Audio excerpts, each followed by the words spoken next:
Saúdo mais uma vez a igreja com a graça e a paz de nosso Senhor e Salvador Jesus Cristo. Amém? Amém. Obrigada a todos, a todas pela presença. E mais uma vez nós estamos reinaugurando a nossa comunidade, nosso pequeno templo, nosso vagão. Glória a Deus que nos concedeu essa graça. Amém? Louvado seja Deus. Nós vamos abrir nossa Bíblia em 2 textos. Eu sugiro que vocês apenas escutem, porque um está em Êxodo, o outro está em Hebreus. Então só escutem. Êxodo 33, 14 e Hebreus 4, 9. Diz assim a palavra do Senhor. Vou ler seguido. Respondeu o Senhor: eu mesmo o acompanharei e lhe darei descanso. Assim, ainda resta um descanso sabático para o povo de Deus. Amém? Vamos orar. Senhor nosso Deus e nosso Pai Celestial, nós rendemos graças ao Senhor, porque o Senhor é bom e a sua misericórdia dura para sempre. Obrigada pela presença desses irmãos. Obrigada, Senhor, pela possibilidade de fazer essa pequena reforma na nossa comunidade. Glória a Deus, Senhor. Louvado e engrandecido seja o nome santo e poderoso do nosso Deus. Vem falar ao nosso coração através desta palavra. Vem nos encher, Senhor, da certeza que o Senhor é o nosso descanso e que, em nome de Jesus, nem um tio, nem uma vírgula dessa palavra se percam hoje, em nome de Jesus. Amém. Meus amados, a gente tem conversado com algumas pessoas, ouvido algumas coisas, e uma das coisas que mais ouço como queixa no meio do povo de Deus é a falta de descanso, refrigério, folga. Não há no mundo quem tenha sossego nessa terra. Todos os dias nós nos deparamos com situações difíceis de se resolver, mesmo nos lares cristãos. E a gente tem percebido um cansaço imenso por parte do povo de Deus. E como estamos necessitados de experimentar esse descanso bendito. Quando o cansaço ele é apenas físico, é mais fácil de resolver. Tira-se umas férias, se deita numa rede e a gente tem descanso. Mas, e quando o cansaço é existencial? Ontem eu estava conversando com uma pessoa e eu dizia: olha, eu estou extremamente cansada desta terra. Misericórdia. Eu nunca vi tanta doidice como tem nesse tempo que a gente está vivendo. Você não sabe quem é quem, você não sabe como falar, você não sabe como se expressar. Tudo e nada é criminalizado. Difícil demais. E mais difícil ainda de se pregar o evangelho com palavras. Nunca foi tão imperioso que nós preguemos o evangelho com a vida.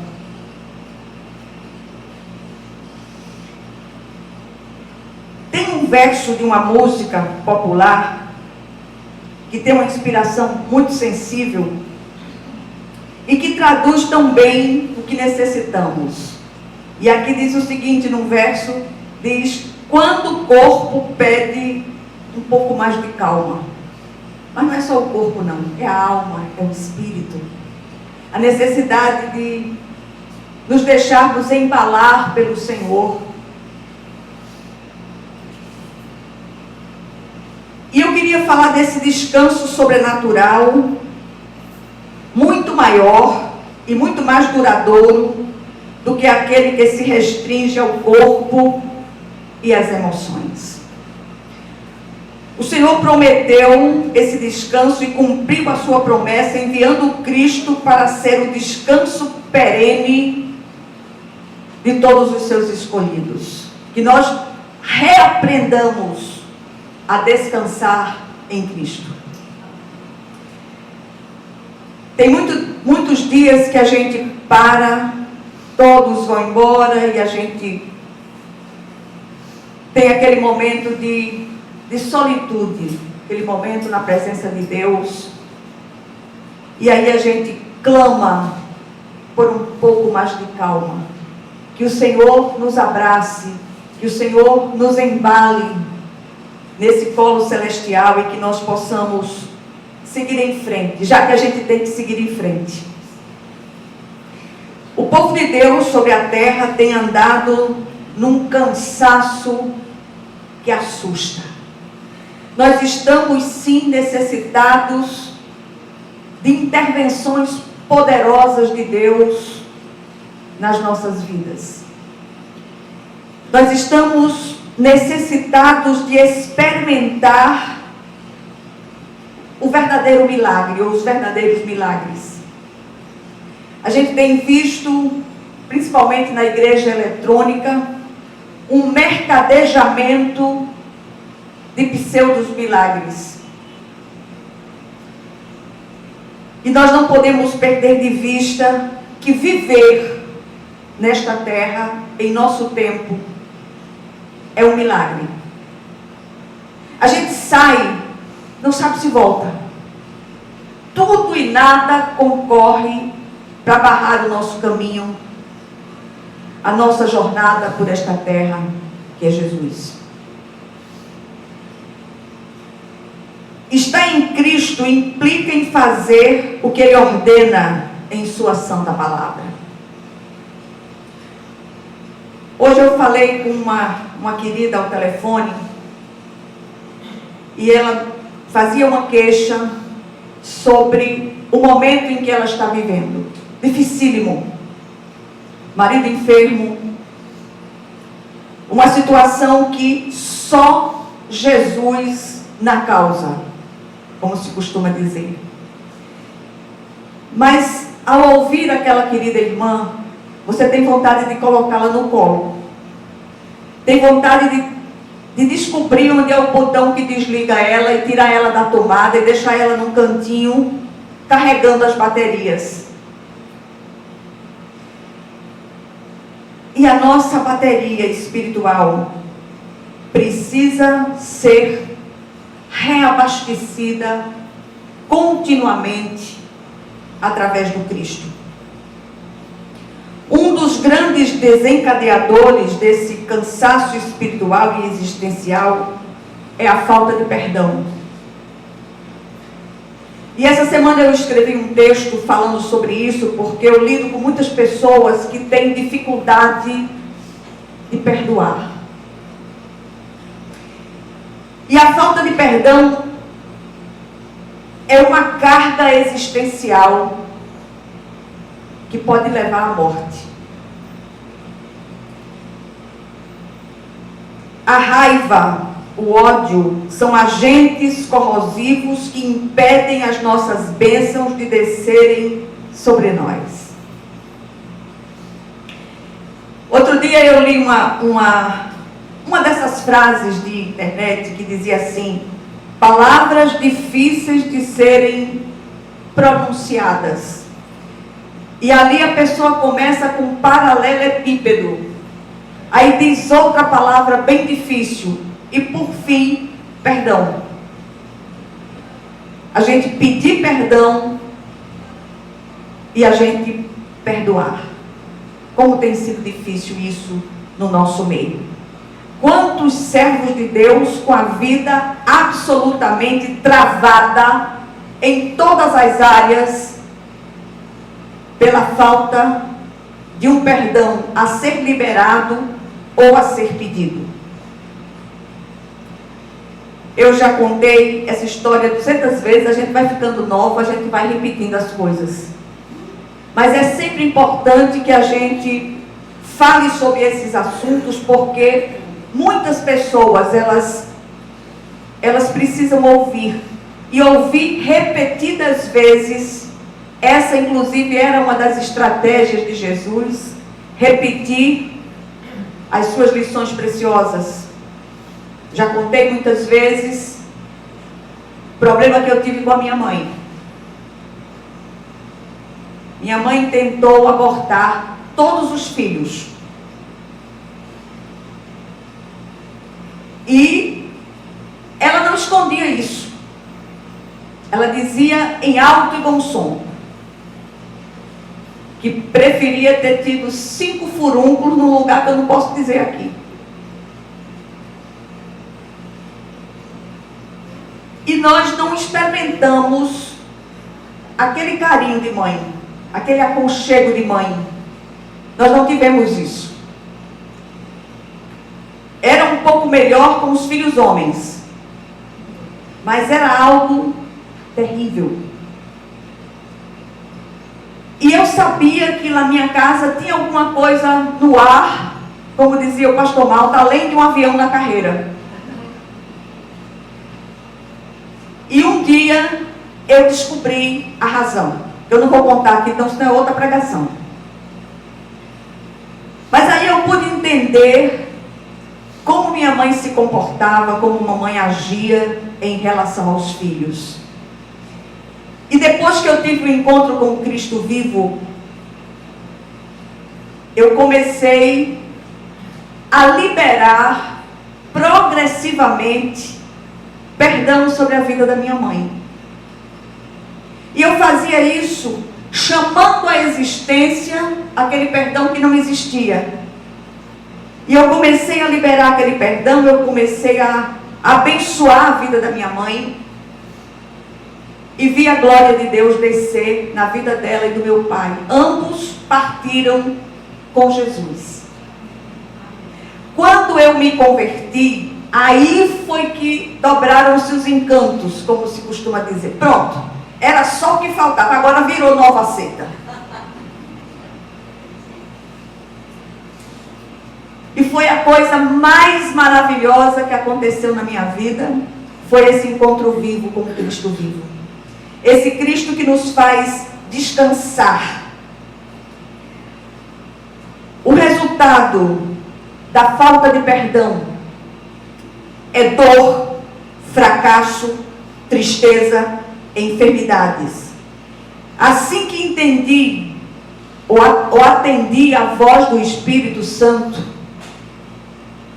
e liberei esse perdão, é como se houvesse uma comporta no rio da graça de Deus, essa comporta fosse tirada e tudo meu que estava pendente fluiu maravilhosamente.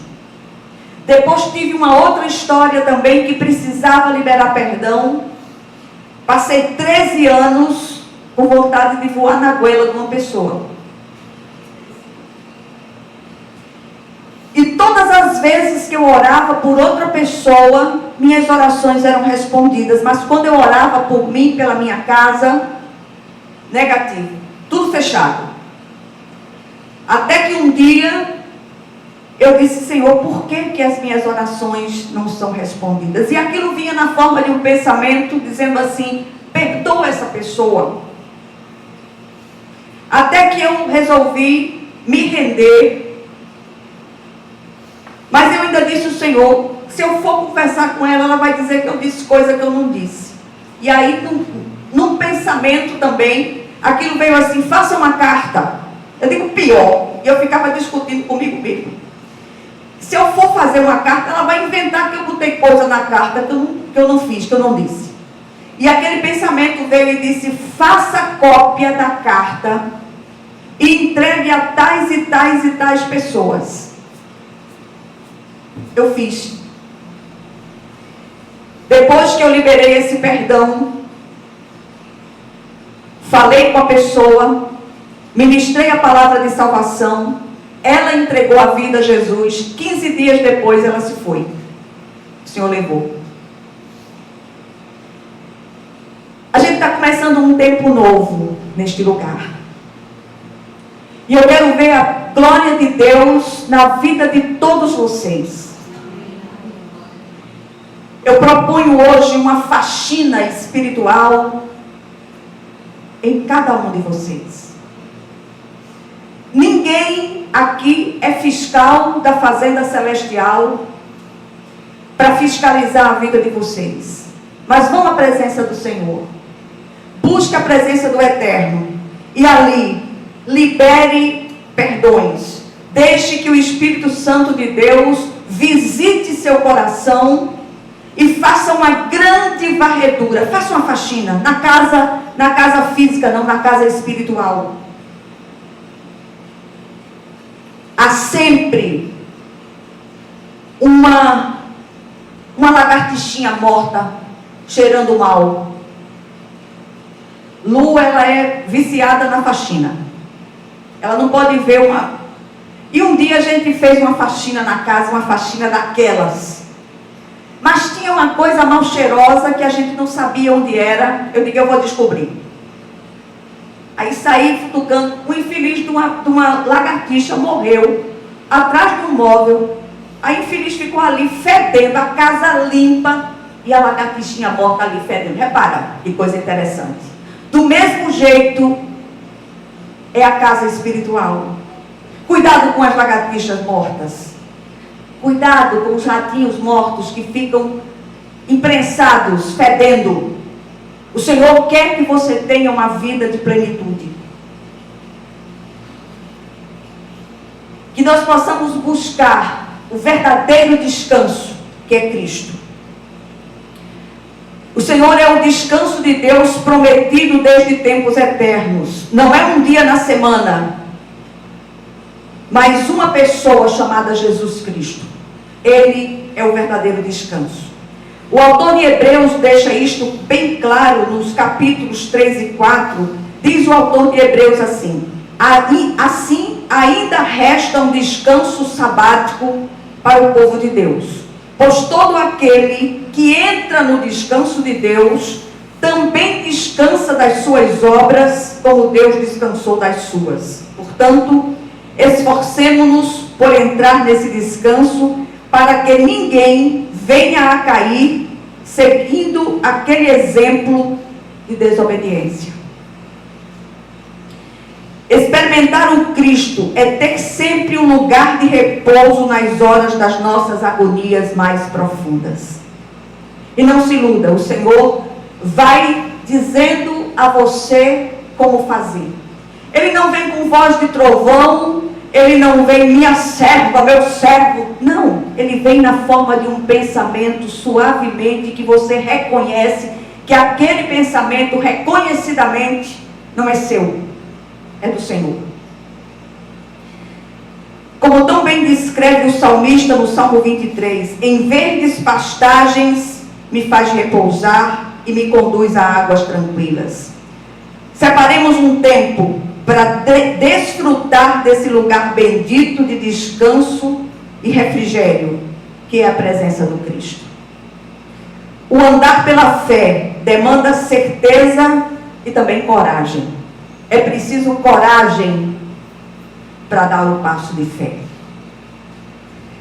O salmista declara: descanse somente em Deus, ó minha alma, dele vem a minha esperança. Somente Ele é a rocha que me salva. Ele é a minha torre alta. Não serei abalado. E abalado aqui tem o sentido de ser tirado da presença de Deus. Não é sofrer abalos emocionais. Isso aí a gente vai sofrer sempre, porque no mundo nós passaremos por aflições, mas precisamos ter bom ânimo, porque o Senhor venceu o mundo. Às vezes a sensação humana de desamparo é tão grande que nos sentimos sem chão. Mas é exatamente nessas horas que precisamos daquela certeza e coragem já mencionadas para seguir em frente, apesar de todos os percalços e pesares. Ousar colocar o pé para só depois o Senhor colocar o chão. Quantas vezes nós temos vivido isso nessa nossa caminhada de fé?